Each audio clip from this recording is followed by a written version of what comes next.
आज आपण लाल भोपळ्याचं गरमागरम सूप करणार आहोत। त्यासाठी आपण कुकरमध्ये 1 ते 1.5 चमचा बटर घालणार आहोत। बटर किंवा तुम्ही तुपाचा पण वापर करू शकता। यामध्ये आपण 1 कांदा चिरून घालूया।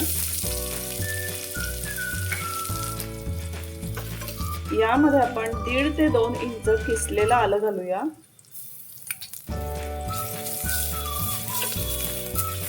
एक मोठा टोमॅटो कट करून यामध्ये घालूया। 2 ते 3 मिनिट तुपावर किंवा बटरवर याला फ्राय करूया। आता यामध्ये अर्धा किलो लाल भोपळा जो कट करून घेतलेला आहे तो घालूया।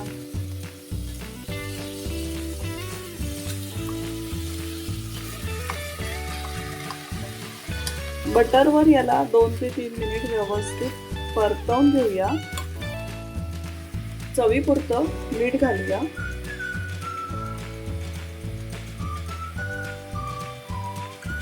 यामध्ये 3 ते 4 कप पाणी घालूया।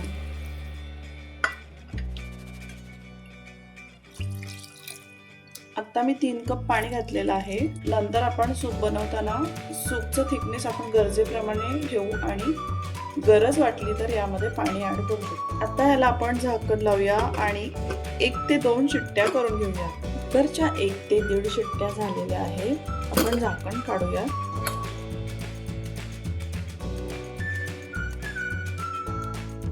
भोपळा छान शिजला आहे। याला आपण मिक्सरमध्ये मऊसर वाटून घेऊया। मिक्सरमध्ये अशा प्रकारे मऊसर पेस्ट आपण वाटून घेऊया। अशा प्रकारे आपण सगळ्या भोपळ्याची पेस्ट करून घेऊया।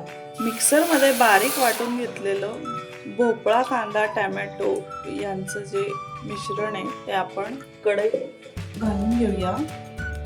यामध्ये अर्धा ते 1 चमचा आपण काळी मिरी पावडर घालूया।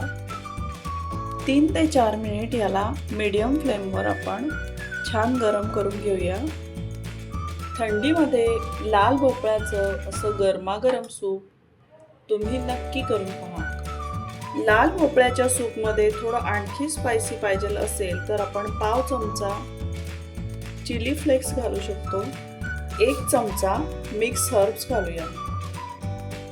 थंडीच्या दिवसांमध्ये काहीतरी गरम गरम खावंसं वाटतं असं गरमागरम लाल भोपळ्याचं सूप खूप सोप्या पद्धतीने तयार आहे।